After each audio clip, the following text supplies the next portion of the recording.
Business से जुड़ी हर खबर पाने के लिए बेल आइकन पर करें क्लिक। नमस्कार दोस्तों, आप देख रहे हैं बिजनेस टुडे। मैं हूं साक्षी बत्रा और अभी हम बात करने वाले हैं ग्लोबल मार्केट सेल ऑफ के बारे में, जो कि यूक्रेन रशिया क्राइसिस की वजह से लगातार बढ़ता चला जा रहा है। लेकिन क्या आपको पता है कि इस recent global equity sell off में इंडियन मार्केट्स एक ऐसी मार्केट्स हैं जिन्होंने इमर्जिंग मार्केट्स में भी सबसे ज्यादा वर्स परफॉर्म किया है, ज्यादातर मार्केट से अगर आप कंपेयर करें तो। लेकिन ऐसा क्यों हो रहा है, क्या सिनेरियोज ऐसे हैं और इतना डाइवर्जेंट ट्रेंड आपको क्यों दिख रहा है, ये समझने की कोशिश करते हैं। अगर आप पिछले एक महीने के डेटा को कंपेयर करेंगे तो आपको ये पता चलेगा कि इंडिया की performance visa-we Brazil, Taiwan, Thailand, China, south Korea जैसे इमर्जिंग मार्केट से काफी ऑपोजिट है।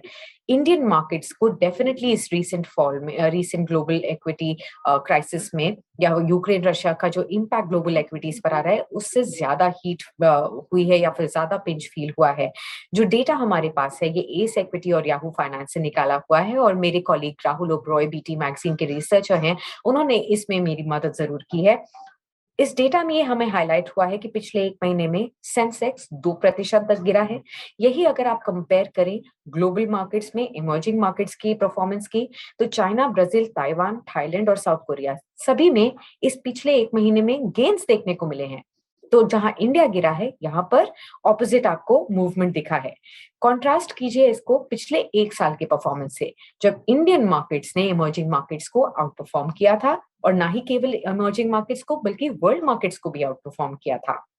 अगर आप इसको पिछले एक साल के डेटा से कंपेयर करेंगे तो आप पाएंगे कि सेंसेक्स में 14% तक का उछाल ऑन ईयर बेसिस में देखने को मिला है।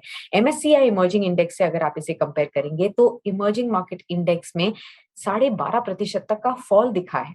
तो ये कॉन्ट्रास्टिंग पिक्चर भी काफी ज्यादा है और कहीं ना कहीं इस पे जो सेल ऑफ चाइनीज मार्केट्स में देखने को मिला था उसका इम्पैक्ट देखने को मिला है। साथ ही अगर आप देखें तो वर्ल्ड मार्केट इंडेक्स भी 7% तक के आसपास पिछले एक साल में बढ़ी है। वहीं अगर आप इंडियन मार्केट्स को देखें तो काफी ह्यूज मार्जिन से आगे हैं। अब लगातार अगर आप देखें तो इसका बड़ा कारण क्या है, क्यों इस रिसेंट मार्केट क्राइसिस में यूक्रेन रशिया क्राइसिस का इम्पैक्ट ग्लोबल इक्विटीज में इमर्जिंग मार्केट्स में खासतौर पर इतना डिफरेंट है। इंडिया गिरा है लेकिन बाकी इमर्जिंग मार्केट्स चढ़े हैं। इसका एक कारण ये हो सकता है कि भारतीय बाजार ऑलरेडी काफी रिच वैल्यूएशंस पर, हायर वैल्यूएशंस पर ट्रेड कर रहे थे। इस साल की शुरुआत से पहले भी कई एक्सपर्ट्स ये लगातार मान रहे थे कि भारतीय बाजारों में पिछले 2 साल में मार्च 2020 क्रैश के बाद एक तरफा चाल देखने को मिली है और कोई मीनिंगफुल करेक्शन 5 से 10% तक कभी किसी समय पे नहीं देखने को मिला। तो कहीं ना कहीं कूल ऑफ की ऑलरेडी रिक्वायरमेंट थी और ये कुछ सिनारियोज बदलते हुए नजर आए इस साल में, जैसे कि कच्चे तेल के भाव ऊपर हुए, इन्फ्लेशन का भाव ऊपर हुआ, इंटरेस्ट रेट सिनेरियोज के बारे में भी चर्चा होने लग गई कि इस रेजिम को भी चेंज किया जाएगा और इंटरेस्ट रेट्स बढ़ाए जाएंगे। ऐसे में लगातार एफआईआईज ने भी अपने प्रॉफिट्स बुक करने शुरू किए और भारतीय बाजारों में बिकवाली शुरू की। अगर पिछले अक्टूबर से अब तक आप देखेंगे तो लगातार एफआईआईज ने सेल ऑफ की है। फॉरेन इंस्टीट्यूशनल इन्वेस्टर्स ने 1 लाख करोड़ से ऊपर के शेयर्स भारतीय बाजारों में बेचे हैं। अगर इसी समय में पिछले अक्टूबर से लेकर अब तक के समय में अगर भारतीय बाजार में डोमेस्टिक इंस्टीट्यूशनल इन्वेस्टर्स ने पैसा नहीं डाला होता तो ये भारतीय बाजारों का जो प्रदर्शन है पिछले एक महीने का 2% तक के फॉल का, ये और भी ज्यादा वीकर हो सकता था।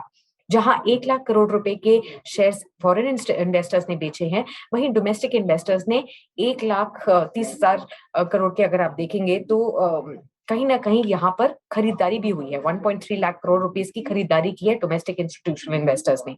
वहीं अगर आप इससे आगे के आउटलुक के बारे में बात करेंगे तो फिलहाल एक्सपर्ट्स ये मानते हैं, क्योंकि यूक्रेन रशिया क्राइसिस का अभी कोई क्लैरिटी नहीं आ रही कब तक चलेगा, इसलिए ये सिचुएशन वेट एंड वॉच पर है। वॉलेटिलिटी जारी रह सकती है, बाजार में उतार चढ़ाव जारी रह सकता है, लेकिन लॉन्ग टर्म ट्रेंड इंडिया का अभी भी उनको लगता है पॉजिटिव।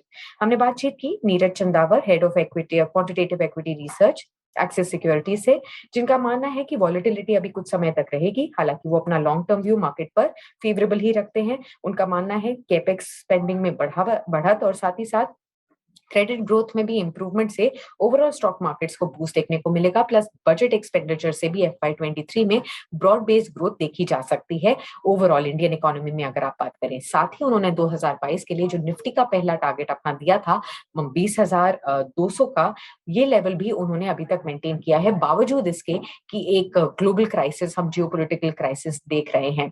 ओवरऑल आपको ये जानना है कि पिछले 1 महीने में इंडियन मार्केट्स का इमर्जिंग मार्केट से प्रदर्शन भी कर रहा है, लेकिन आउटलुक अभी भी लॉन्ग टर्म के लिहाज से एक्सपर्ट्स पॉजिटिव देखते हैं।